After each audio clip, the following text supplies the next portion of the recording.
U.S. Census Bureau released its 2020 census data today, and it will have ripple effects across the country.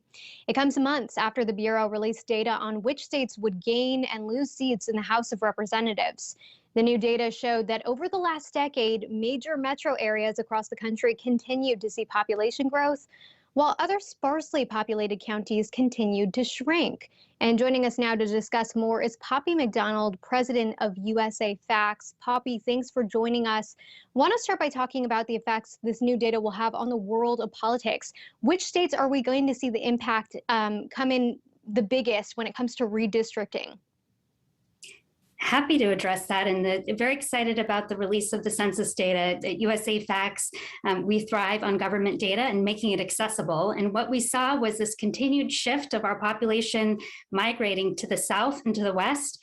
And we saw a pickup in seats that are directly correlated with that. So we saw Utah had the largest and fastest growth with 18.4%, although they did not gain a seat. They didn't have enough population to do that.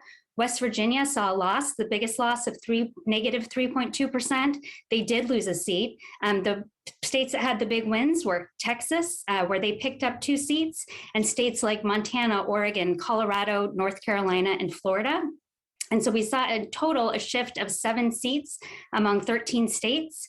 And states that lost were California, that did have a gain in population, but they did lose 1 seat, as did Illinois, Michigan, New York, Ohio, and Pennsylvania, along with West Virginia that I already mentioned. Poppy, what is the overall impact that we can expect this data to have on politics? Well, that is a great question. At USAFacts, we're nonpartisan, so we don't take sides in terms of who voters should elect, but we do think data should be transparent and accessible. And so, our goal is really to ensure people understand why is the census important, why is government data important, and how does that impact people's lives? And it certainly impacts representation, as we already talked about. It also impacts funding. And so $700 billion are determined based on population and counting that population and getting it to states accurately based on things like Medicare, education. And so really an accurate count is important. We also saw that the white population has fallen for the first time since 1790. And I'm wondering, what does this mean for the U.S. demographic moving forward? What does this data mean for us as a country?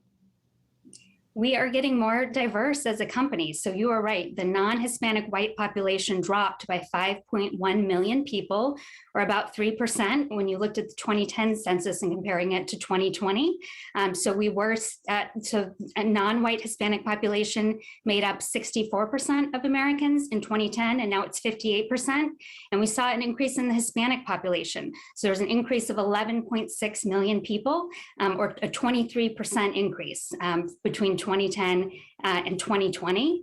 And you saw states that were impacted by that, especially Texas. They had a population increase, and 21% of that came from a growth in the Hispanic population.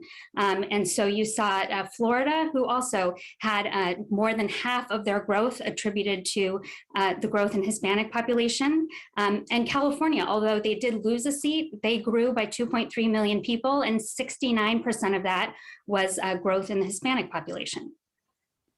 What's behind this data? So are there trends that are lending themselves to this decline in the white population and also the growth that we're seeing in terms of other minority populations?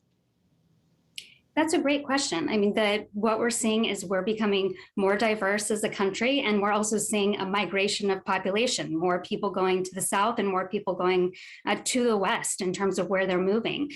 So, really are going to continue to watch this with interest. I think it'll be fascinating to see how COVID shifted some of that population, as well as how remote work may change where people are deciding to live and the demographic makeups of the country.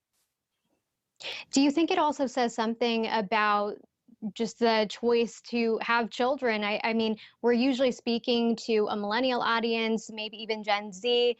What does that mean for this generation? That is a really good question. As we follow the data at USAFacts on how people are living, we're seeing more people are choosing to live alone, and that's creating challenges in terms of housing and a housing shortage. Also, more people are choosing not to have children or delaying having children, and so you have seen a good percent of our population increase fueled by immigration rather than fueled by people who are already American citizens choosing to have children. Poppy, I'm running out of time, but I want to ask you this last question. We're talking about the trends of migration for more of the metro areas away from the rural areas, and that seems weird under the lens of this pandemic where we saw those patterns shift. How might the pandemic throw a monkey wrench into this data when we're looking back 10 years from now? That is a great question. I mean, I wonder, did people relocate during the census in a time of COVID to other areas that were maybe more conducive to a lifestyle or more affordable? And, you know, how was that going to be maybe a short-term change that was or wasn't measured in the census? And then what will that look like 10 years from now? So I think it'll be really interesting to follow. Yeah, a lot of fascinating stuff there. Really appreciate you stopping by the show. That's Poppy MacDonald, president at USAFacts. Thanks again. And Bill Gates.